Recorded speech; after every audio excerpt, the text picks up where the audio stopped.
जय सिया राम। मैं आचार्य राजेश श्री राम जन्मभूमि अयोध्या से प्रिय दर्शकों प्रस्तुत हुआ आप सबके समक्ष अगस्त महीने का राशिफल लेकर के।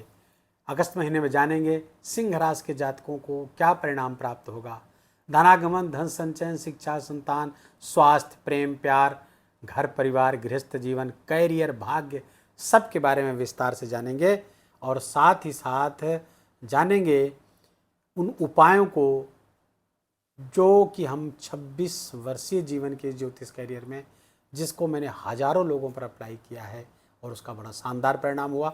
उन उपाय को करने से आपने इस अगस्त माह को बहुत शानदार बना पाएंगे, इसमें कोई संदेह नहीं है। वीडियो को प्रारंभ करें इसके पहले हम बता दें वीडियो आपके चंद्र राशि पर आधारित है। यदि आपको अपनी चंद्र राशि नहीं पता है तो अपने प्रचलित नाम के आधार पर इस वीडियो को देखकर लाभ उठा सकते हैं। सबसे पहले स्वास्थ्य के बारे में जानेंगे क्योंकि हेल्थ इज वेल्थ, स्वास्थ्य सहित सब कुछ सही। स्वास्थ्य के आपके स्वामी हैं सूर्यदेव और अपनी ही राशि पर गोचर कर रहे होंगे रविकृत राजयोग बना करके। राज के स्वामी राशि पर अर्थात लग्नेश लग्न पर, चंद्र लग्न है ये, तो लग्न से कंफ्यूज मत होइएगा।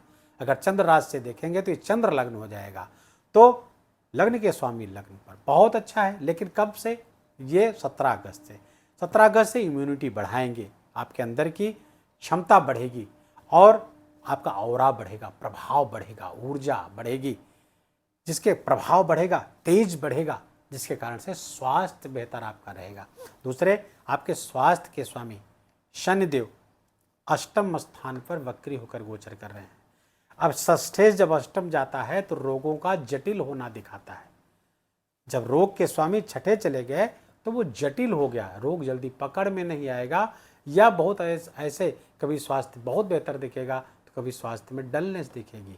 अब चूंकि शनिदेव इसमें वक्री अवस्था में होंगे तो थोड़ा सा इस भाव को और इस भाव का परिणाम और शिद्दत से देंगे। तो इसके लिए स्वास्थ्य का विशेष ख्याल रखना होगा। इग्नोरेंस आपको परेशान कर सकती है, अर्थात अपने स्वास्थ्य के प्रति लापरवाही बिल्कुल नहीं बरतनी है। यद्यपि सूर्यदेव तो कुछ समय के लिए मोर्चा संभालेंगे, 17 सितंबर को ये आगे बढ़ जाएंगे, लेकिन शनिदेव चूंकि आपकी राशि के लिए ढैया बनाकर भी चल रहे हैं तो ढैया से जब तक वक्री हैं तब तक राहत मिलेगी, क्योंकि यहाँ से अष्टम सातवें भाव को प्रभाव मिलेंगे तो ढैया से राहत तो मिल रही है आपको, लेकिन फिर भी स्वास्थ्य का ध्यान रखना ही होगा सिंह राशि के जातकों को। अब आपके जानते हैं धनागमन, धन संचयन की स्थिति कैसी है। धनागमन के स्वामी आपके बुध देव हैं, लाभ के स्वामी इनकम के स्वामी बुध देव हैं और बैठे कहाँ हैं? आपके राशि पर बैठे हुए हैं, चंद्र लग्न पर बैठे हुए हैं और इसके बाद 22 सितंबर से आपके धन स्थान पर गोचर करेंगे और उच्च के हो जाएंगे। तो ये बहुत शुभ स्थिति है। धन आगमन, धन संचयन दोनों के लिए अगस्त महीना सिंह राशि के लिए जातकों के लिए बहुत शानदार, बहुत महत्वपूर्ण, बहुत उपलब्धियों होने वाला है। वीडियो को अभी हम आगे आपको बताएंगे ऐसा क्यों होने जा रहा है। देखिए, लाभ के स्वामी कौन है? बुधदेव हैं, राशि पर बैठे, तो ये जो धन योग गिनाए गए हैं, लक्ष्मी योग गिनाए गए, उसमें लाभेश का राशि पर बैठना या लग्न पर बैठना बहुत शुभ माना जाता है। अपने प्रयासों से व्यक्ति अपने कारण से धन को बढ़ाता है, लाभ को गेन करता है, लाभ उसका बढ़ता है, धन लाभ बढ़ता है। और बुधदेव 22 सितंबर से उच्च के होने जा रहे हैं धन स्थान पर। तो धनेश जब धन स्थान पर विराजता है तो उसे कामधेनु योग कहते हैं। कामधेनु नामक धन योग, तो हमारे ज्योतिष के जो विद्यार्थी हैं इस योग को नोट कर लेंगे। धनेश का धन स्थान पर विराजमान होना कामधेनु नामक धन योग बना रहा है। तो फलता इनकम की वृद्धि, उसके बाद धन योग बनेगा, अर्थात धन संचयन की दिशा में भी आप आगे बढ़ेंगे। सिंह राशि के जातक धन संचय को लेकर के, बैंक बैलेंस को लेकर पिछले दिनों से ट्रबल में है। धन संचय नहीं हो पा रहा, जो आ रहा है वो खर्च हो रहा है, आय व्यय का संतुलन ठीक से बैठ नहीं पा रहा। लेकिन अब चूंकि इस महीने ग्रहों की स्थिति ऐसी बता रही है कि आय व्यय का संतुलन अगस्त महीने में बेहतर दिख रहा है और कुछ न कुछ मात्रा में धन का संचय भी होगा। आप धन को एक्युमुलेट भी कर पाएंगे, धन को बचा भी पाएंगे, अपने इनकम से रख भी पाएंगे। दूसरा, बुध यहाँ पर उच्च के होंगे, प्रॉपर्टी आदि के मामलों में वो उसमें आपको लाभ प्राप्त होगा। दूसरा, यहाँ से वाणी का भाव है ये, और वाणी के जो कारक है मूलतः वो बुध है। इंटेलिजेंस के कारक हैं, कम्युनिकेशन के कारक हैं, वाणी के कारक हैं। और उच्च के होकर गोचर करेंगे 22 अगस्त से। तो 22 अगस्त से जब बुधदेव यहाँ पर रहेंगे तो वाणी से रिलेटेड काम सब आपके लिए लाभकारी हो जाएंगे। काउंसलिंग का काम, एडवाइजरी का काम, स्पीच देने के काम, ये सब में बहुत शानदार परिणाम आपको प्राप्त होते हुए दिख रहे हैं, इसमें कहीं कोई दो राय नहीं है। तो धनागमन, धन संचयन होता हुआ दिख रहा है, इसमें कहीं कोई दो राय नहीं और अच्छी मात्रा में। अब आते देखते हैं आपके शिक्षा संतान के स्वामी। शिक्षा संतान के स्वामी कौन है?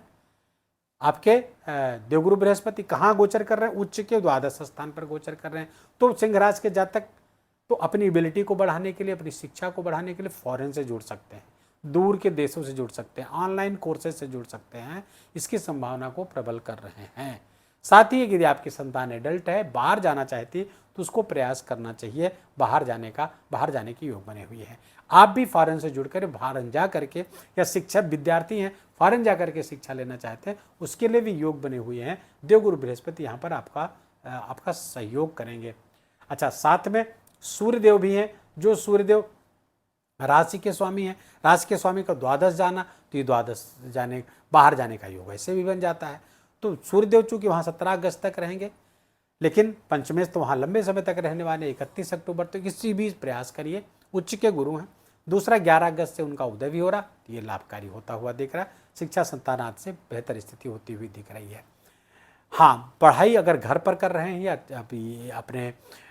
अपने ही जिले में, अपने ही प्रदेश में है, पढ़ाई से मन थोड़ा सा भटक सकता है, इसका ध्यान रखना होगा। दूसरा, गृहस्थ जीवन में, गृहस्थ जीवन की बात करें तो गृहस्थ जीवन के स्वामी अष्टम स्थान पर वक्री होकर गोचर कर रहे हैं शनिदेव, और इस सप्तम स्थान पर राहु बैठे हुए हैं। राहु धनिष्ठा नक्षत्र पर गोचर करना प्रारंभ कर देंगे। कब से? 2 अगस्त से। 2 अगस्त से जब राहु धनिष्ठा नक्षत्र पर जाएंगे, और इस नक्षत्र के स्वामी मंगल बैठे कहाँ हुए हैं? लाभ के स्थान पर बैठे हैं। तो अब राहु आपके लिए लाभकारी होता हुआ दिख रहा है। राहु अच्छा, मंगल के थ्रू फल देगा, तो अपना साहस, अपना पराक्रम आप दिखाएंगे। इनकम को जनरेट करने के मामले में राहु वहाँ पर आइडियाज़ देगा, वहाँ पर जुनून देगा, आपको ऑब्सेशन देगा, जिसके कारण से इनकम के मार्ग खुलते हुए दिख रहे हैं, इनकम का एक्सपेंड होता हुआ दिख रहा है। न केवल मंगल के नक्षत्र पर राहु गोचर कर रहे हैं, बल्कि मंगल के ऊपर दृष्टि भी है राहु की। तो यहाँ पर इस बात का विशेष लाभ आपको प्राप्त होगा। 5वीं दृष्टि से मंगल को देखेंगे। यद्यपि कुछ क्रोध और झुंझलाहट को भी बढ़ाते हैं राहु की दृष्टि मंगल पर, लेकिन अधिकांश मामलों में लाभकारक स्थिति होती हुई दिख रही है। जीवन साथी के स्वास्थ्य का ख्याल रखना होगा, क्योंकि शनि और राहु दोनों जब आपके सप्तम पर प्रभाव देने लगेंगे, सप्तम का प्रभाव देंगे, तो जीवन साथी गृहस्थ जीवन में ट्रबल को बढ़ाते हैं। जीवन साथी के साथ मतभेद, समस्या, या जीवन साथी के स्वास्थ्य में समस्या को ये बढ़ाने वाले होंगे। ये आपके नवम भाव भाग्य के स्वामी मंगल का लाभ स्थान पर बैठना भाग्य का लाभ होता हुआ दिख रहा। गुरु का लाभ, पिता का लाभ यहाँ से मिलता होगा। धर्म का लाभ, तो इसे जितने भी धर्म कर्म करेंगे आप, उसका विशेष लाभ प्राप्त होगा। कर्म स्थान के स्वामी आपके शुक्र हैं, नीच के होकर गोचर कर रहे हैं धन स्थान पर, अपने घर से 5वें। तो ये 22 अगस्त तक नीच के रहेंगे। तो कर्म का, धन से संबंधित काम तो करेंगे, लेकिन जब तक नीच के रहेंगे तो हो सकता है गलत तरीके से या शॉर्टकट के माध्यम से आप धन को कमाने का प्रयास करेंगे, जो आपके लिए हितकर नहीं होगा। ध्यान रखना ही होगा। बस कुछ दिन की बात है। 21 अगस्त के बाद में जैसे ही बुधदेव यहाँ पर उच्च के होंगे, शुक्र का नीच भंग हो जाएगा, काम बढ़िया चलने लगेगा, काम अच्छे तरीके से करने लगेंगे, और वो फलदायी भी होगा। न केवल द्वितीय, बाकी पराक्रम भाव से भी द्वादश भी हैं और नीच के भी हैं शुक्रदेव। तो इसका थोड़ा सा ध्यान रखना होगा आपको। बाकी चीज़ें अच्छी हैं, लाभ तो कराएंगे, लेकिन थोड़ा सा गलत तरीक़ों से जब करा देंगे तो उसके परिणाम बाद में आपको गलत भोगने पड़ सकते हैं, इसका ध्यान रखिएगा। भाग्य, करियर, सबके बारे में विस्तार से हमने जान लिया है। उपाय क्या करें? देखिए, उपाय करने के लिए तो सर्वोत्तम है, पहले तो आपके जो कर्म के स्वामी हैं और आपके पराक्रम के स्वामी हैं शुक्रदेव, जो नीच के होकर चल रहे हैं, इनका प्रभाव थोड़ा सा ठीक नहीं हो सकता, तो इसका उपाय करना होगा। उस जो नकारात्मक प्रभाव है उसको दूर करने के लिए नहाने के समय प्रतिदिन अपने प्राइवेट पार्ट को दही से धुलें। लाल किताब का उपाय है, बहुत सटीक उपाय है। नीच के शुक्र का बहुत सटीक उपाय है। ऊपर और नहाने के पानी में आप इत्र, गुलाब जल या कच्चा दूध, इनमें से कोई एक या तीनों मिलाकर के स्नान करिए, शुक्र के नीचत्व का प्रभाव समाप्त हो जाएगा। दूसरा, मंत्र के रूप में ओम शुम शुक्राय नमः, जो बीज मंत्र है शुक्र का, उसका भी जप कर सकते हैं। सूर्य पर राहु की दृष्टि रहेगी 17 अगस्त से। राहु यहाँ पर बैठे हैं, सूर्य यहाँ आ जाएंगे। यद्यपि अच्छी स्थिति में है, बहुत अच्छी स्थिति मैंने चर्चा की, लेकिन राहु की दृष्टि के कारण से अहंकार बढ़ सकता है, ईगो बढ़ सकता है, और कभी कभी लैक ऑफ कॉन्फिडेंस अर्थात आत्मविश्वास की कमी भी आपको महसूस हो सकती है। इससे बचने के लिए सूर्य भगवान को अर्घ्य दें। और आप सिंह राशि के जातकों के लिए तो सूर्य उनके देवता ही हैं, तो सूर्य देव की आराधना सूर्योदय के पहले उठ जाने, सूर्य भगवान को अर्घ्य दें, गायत्री मंत्र का जप करें, आदित्य हृदय स्तोत्र का पाठ प्रत्येक सिंह राशि के जातकों को प्रतिदिन करना ही चाहिए। वीडियो को ही विराम देंगे। वीडियो अच्छा लगा हो, आपके काम का लगा हो, मेरा बोलना आपका सुनना दोनों सार्थक हुआ हो, तो कृपा करके इस वीडियो को लाइक करिएगा, अपनों के साथ शेयर करके उनको भी इसका लाभ दीजिए। कमेंट में जाकर जय सिया राम लिखना बिल्कुल भी मत भूलिएगा, मेरा विशेष निवेदन, विशेष आग्रह आपसे। चैनल पर नए हैं तो इसको सब्सक्राइब कर लीजिए, बेल आइकन की घंटी दबा लीजिए और अपना बहुत बहुत ख्याल रखिए। जय जय सिया राम।